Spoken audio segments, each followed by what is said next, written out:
कहते हैं कि जब घर में आर्थिक तंगहाली होती है तो झगड़े ज़्यादा होते हैं, और जब झगड़े ज़्यादा होते हैं तो फ्रस्ट्रेशन में कई बार वो बातें जेहन से निकल जाती है जो सामान्य तौर पे नहीं निकल पाती। पाकिस्तान के पूर्व ऑलराउंडर अफरीदी शाहिद अफरीदी ने कुछ ऐसा ही कहा है जो कि एक तरह से पाकिस्तान को ही आईना दिखा दिया है। उन्होंने ब्रिटेन में एक कार्यक्रम में साफ साफ कहा कि पाकिस्तान को कश्मीर में दखल देने की ज़रूरत नहीं, पहले वो अपना घर संभाले। वो अपने 4 राज्यों को तो सुरक्षा दे नहीं पा रहा है तो वो कश्मीर को क्या सुरक्षा देगा। हालांकि उन्होंने साथ में और भी बहुत कुछ बातें जोड़ी हैं, लेकिन ये उन्होंने जो बयान दिया है या ये जो बात कही है, इसको लेकर के नई बहस शुरू हो गई है। यानी कि पाकिस्तान में ही अंतर विरोध कितना है या आम आदमी क्या सोचता है। चूँकि अफरीदी भी एक क्रिकेटर हैं और जो इस समय पाकिस्तान के प्रधानमंत्री हैं इमरान खान, वो भी क्रिकेटर हैं, पूर्व कप्तान रहे हैं और अब फिलहाल वो पाकिस्तान की कमान संभाल रहे हैं। जानते हैं ये बातें क्यों आ रही हैं सामने। सिर्फ ये अफरीदी के बयान नहीं है, बहुत सारे लोग ऐसे हैं पाकिस्तान में जो ये बात सोचते हैं कि जिसके पास खाने के लिए लाले पड़े हुए हैं वो कश्मीर में पानी की तरह पैसा बहा रहा है और जो है आतंकवादियों को प्रश्रय देता है। ये भी एक बहुत बड़ा वर्ग है जो पाकिस्तान में इस बात को सोचता है। अब पाकिस्तान की आर्थिक हालत पे हम आपको बताएंगे कि पाकिस्तान के आर्थिक हालात इस समय कैसे हैं। पाकिस्तान की स्थिति ये है कि उसे 10 से 12 बिलियन डॉलर की ज़रूरत है, क्योंकि यदि इतने पैसे उसको तत्काल नहीं मिले, चाहे वो IMF दे, चाहे चाइना दे, चाहे सऊदी अरब दे,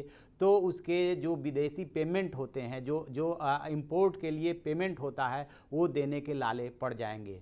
स्थिति कितनी खतरनाक हो गई है इसका अंदाज़ा इस बात से लगाइए कि उसका करंट अकाउंट का डेफिसिट जो है वो 43% तक है, जबकि फिजिकल डेफिसिट जो है वो 7.4 तक है, जबकि आइडियल जो है 2.5 के आसपास रहना चाहिए। भारत का फिजिकल डेफिसिट 3.3 के आसपास है। या जितने भी अच्छे कंट्री जो इकोनॉमिकली साउंड है उनका फिजिकल डेफिसिट कंट्रोल में रहना चाहिए। तो पाकिस्तान इस समय और स्थिति ये है कि यदि उसने जो है ये कर्ज उसको नहीं मिला तो वो दूसरे देशों का जो कर्ज ड्यू हो रहा है जिनको उससे चुकाना है तो वो डिफ़ाल्टर घोषित हो जाएगा। और इस पे एक जैसे ही इमरान खान ने जो है सत्ता संभाली थी उसके बाद ही बहस शुरू हो गई थी। उन्होंने अपने भैंसें बेच दी थी, प्रधानमंत्री निवास छोड़ दिया था, बहुत कुछ वो किया था, खर्चे घटाए थे, लेकिन उससे स्थिति नहीं संभली। इसके बाद सऊदी अरब, चाइना के वो दौरे किए, IMF के पास अपने वित्त मंत्री को भेजा। अब बातें चल रही है कि कुछ सऊदी अरब उनको लोन देगा, कुछ चाइना देगा और कुछ IMF देगा। तो जो अफरीदी ने बात बोली है उस बात में दम है। और ऐसा नहीं, अफरीदी पहले भी कश्मीर को लेकर के बोले थे